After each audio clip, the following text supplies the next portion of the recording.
Okay, hello everybody. I want to share my screen here. Today I'm going to talk about an email that I get from, it's called Sensible Medicine. You should be seeing it now. It's entitled, How Sure Should We Be About Healthcare Interventions? I'm just going to go through this email and just sort of talk about, uh, you know, where medicine is at, medical science, what we know about the human body, things like that, and sort of put it into perspective with strength training as well. So this is from, as you can see, if you can see my mouse, hopefully, so it's an ongoing newsletter that I get, or news email, from Sensible Medicine. Vinay Prasad is part of it, but he also has guest people who come in and do things. So this is from John Mandrola.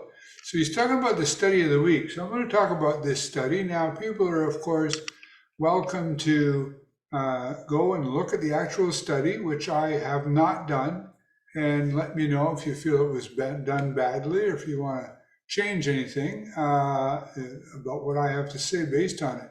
So the link is in here, and anybody who wants to do this, you should just Google Sensible Medicine, John Mandrola, and I'm sure you can find it. If not, you can put it in the comments of the YouTube video and I will send you a link to it.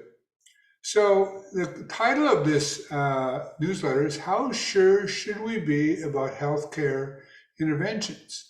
So basically, whatever your doctor does for you, gives you pills, performs surgery, whatever it is, they did a paper, he refers to it as a sobering paper about the success of healthcare in interventions. Mentioned that this study flew under the radar of attention. So the guy who did this study is from the University of Oxford and named Professor Jeremy Howick, and he's estimating what fraction of healthcare interventions are shown to be actually effective by high quality evidence. So it says, before you read on, pause and make a guess in your head. So I invite you to do that. So a little bit about the study. Group of colleagues, they look at a random sample of nearly 2,500 Cochrane reviews published in the last 15 years. And most experts consider Cochrane reviews the gold standard of medical evidence.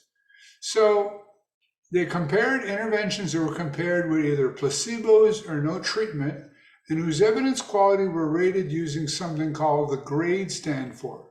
So 4 levels of the certainty for a body of evidence for a given outcome: high, moderate, low, and very low. Then they calculated the fraction of interventions that met 3 criteria.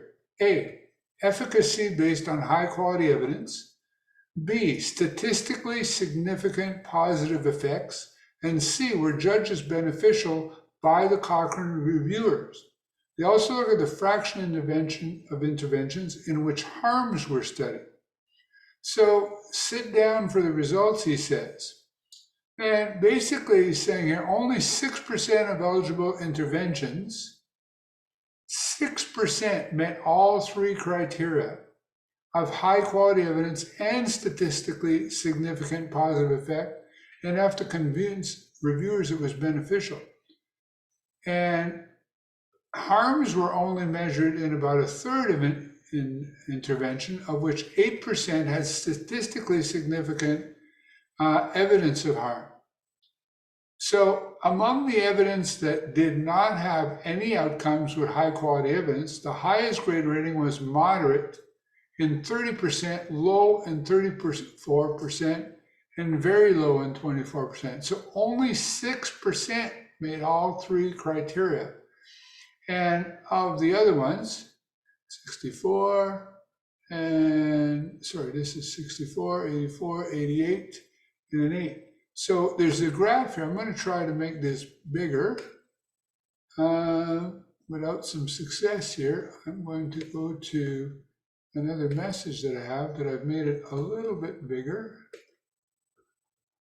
Let's see here if I can make this bigger. So this might be hard for you to read, hopefully, but basically, only in here they're saying 12% is high. So what's my point with all this? I'm going to stop sharing. people talk often about, trust the science, trust medicine, trust doctors. And I remember some time ago, Dr. Vinay Prasad, pointing out that and one of the quotes from this is basically one of our biggest issues is overconfidence. And he was saying, we know, Vinay Prasad was saying, we know when we hold a phone in our hand, we know how to work it, but we have no idea how it works. But he said, well, picture a caveman holding the phone in his hand, and that's, he says, the amount about what we know about the human body. So the human body is extremely complex, and it tends to resist the various interventions that we have. So the thing is, and one of the things he points out at the end of his article, which I stopped sharing, is the goal is not to become cynical, but skeptical. So in other words, whether you're a doctor, whether you're a patient, whether you're whatever, because if you stop and look at certain things, like there's certain drugs, and they'll turn around and they'll say, you have a 4% chance of getting heart disease, for example.